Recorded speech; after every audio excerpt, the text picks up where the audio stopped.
diilat jawakan lidah lidah lodeh. Nggih. Biasa makan lodeh di lali hule hule hula gitu. Oh, oke. Itu kan sebenarnya la ilaha illallah, tapi dia nggak bisa dengan bahasa Arab itu. Nggih, nggih, nggih. Itu di enam pertunjukan tarian itu ada senggaan-senggaan seperti itu.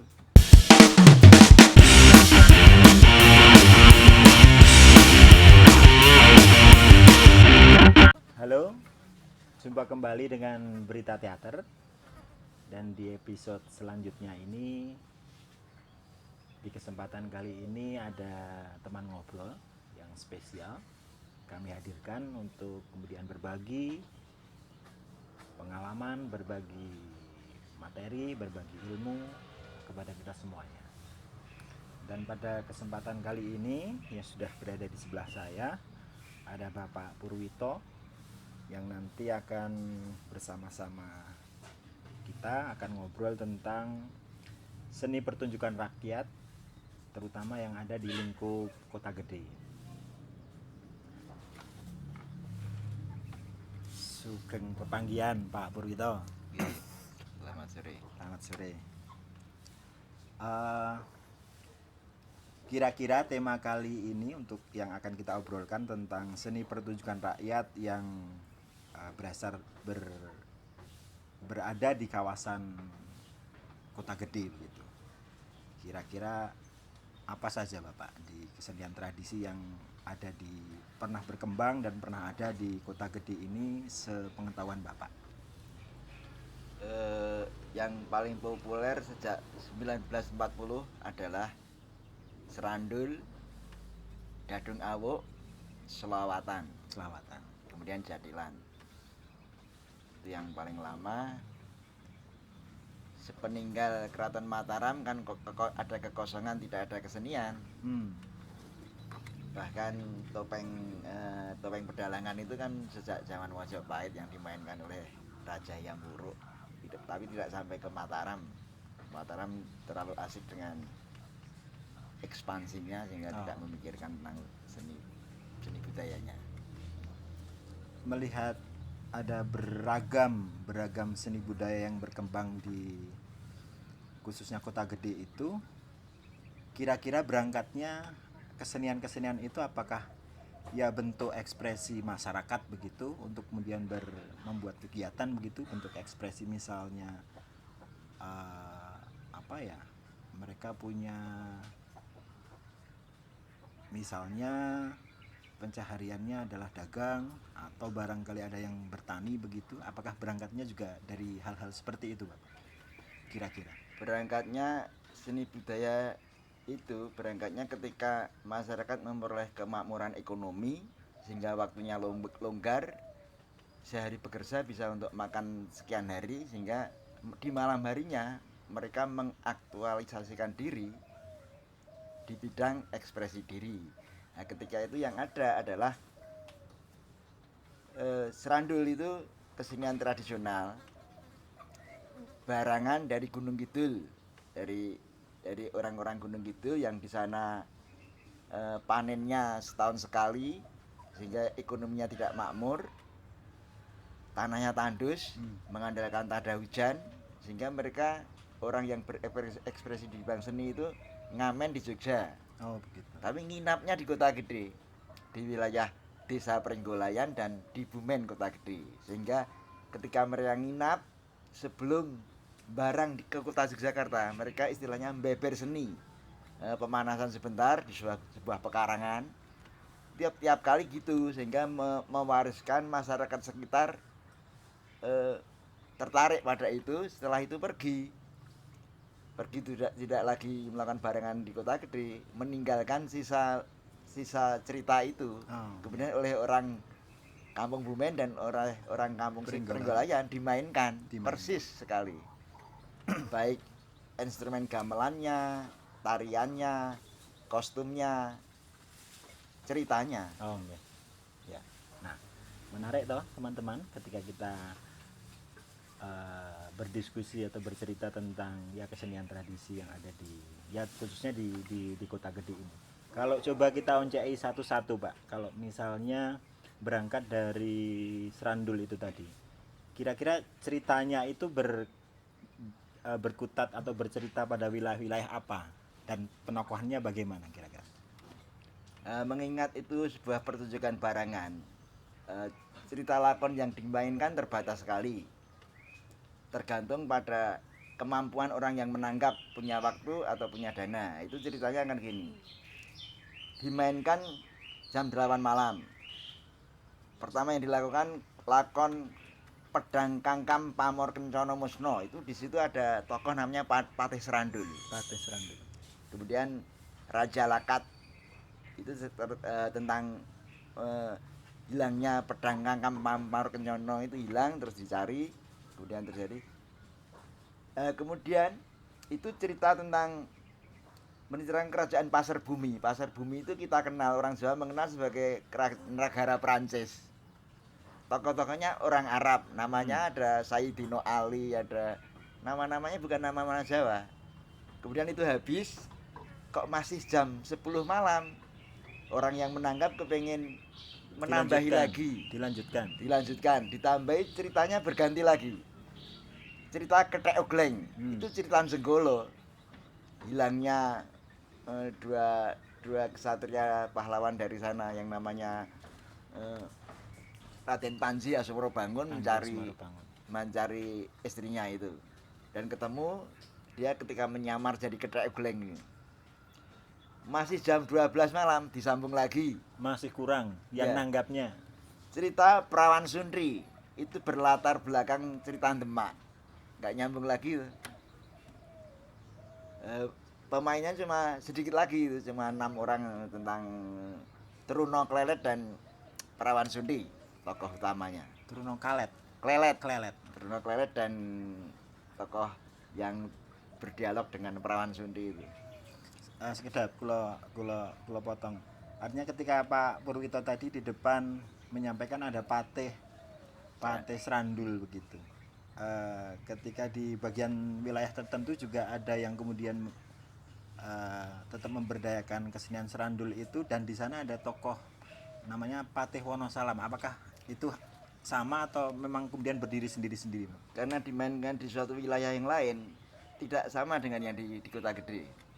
Kemudian salah satu alasan kenapa namanya serandul, karena ceritanya pating serentil, disambung-sambung. Di antaranya alasannya itu. Di Kota Gede baru generasi ketiga setelah dari serandul barangan, pertunjukan barangan dari orang Gunung Kidul Wonosari itu. Dilanjutkan namanya Pak Dwijo. Generasi kedua Pak Basis Hargito, sekarang dilintirkan kepada anaknya Eko Pamilihono. Baru generasi ketiga. Kalau di daerah lain juga yang kemudian masih tetap lestari di wilayah kesenian tradisi serandulnya, ada yang kemudian membuat alur cerita bahwa tingkatan secara hierarki itu hanya sampai pada tingkat kademangan begitu. Ada yang membuat cerita seperti itu. Apakah kemudian berbeda juga dengan yang ada di Kota Gede ini, Pak Purwito? Berbeda.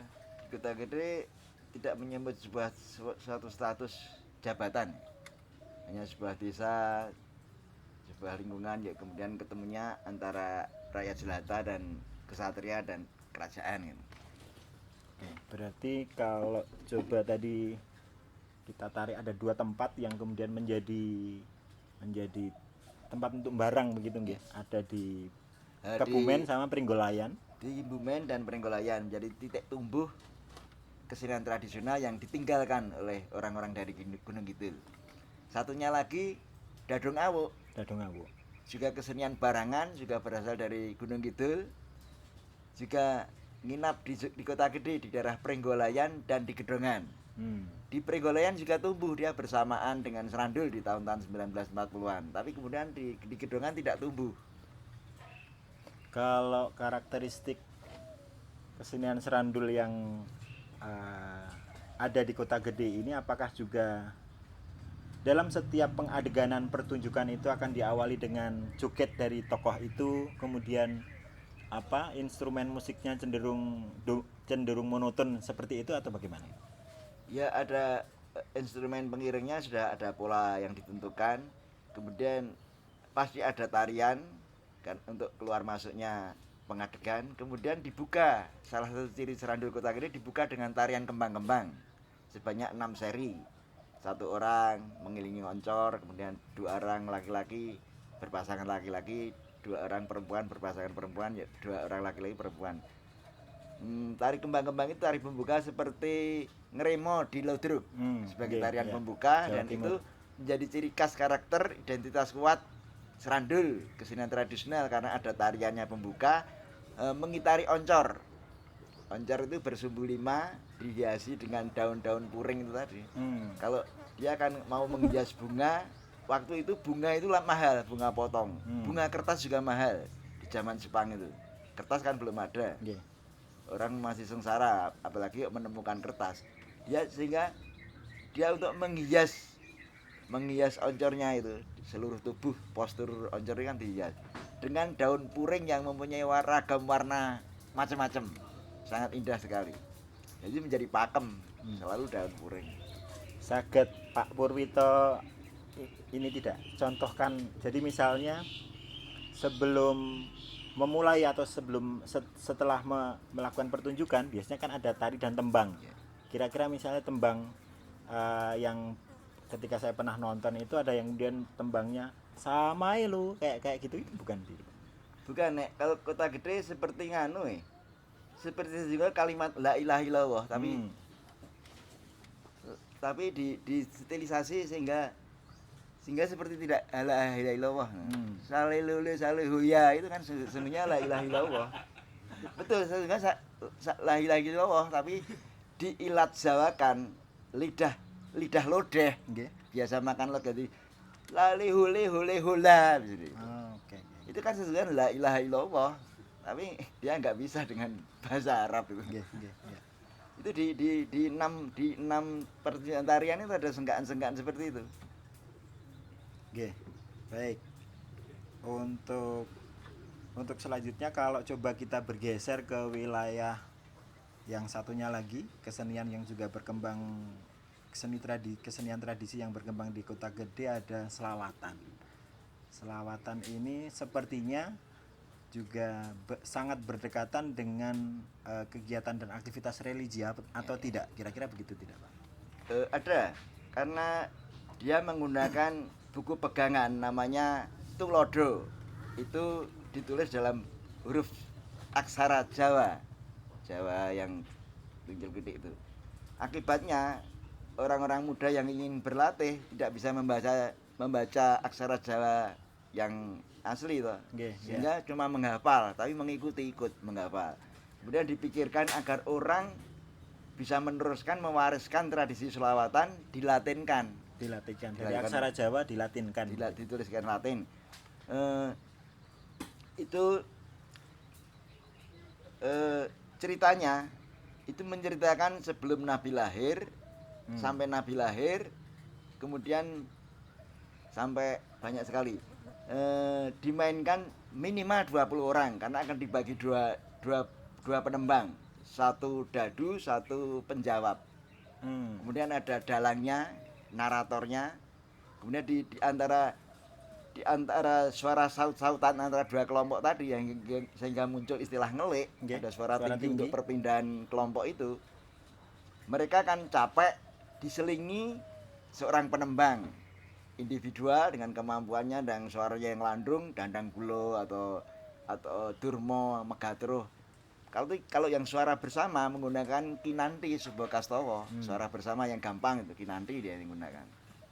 Kalau untuk kegiatan rutinan bahwa selawatan itu apakah juga rutin dilakukan mandiri oleh masyarakat atau kelompok tertentu, misalnya selawatan itu tetap dimainkan misalnya dalam momen-momen tertentu, misalnya akan ada peringatan Maulid Nabi atau akan ada Rioyo Idul Fitri atau bahkan malah juga diperdengarkan saat waktu sebelum misalnya iqomat begitu, atau bagaimana?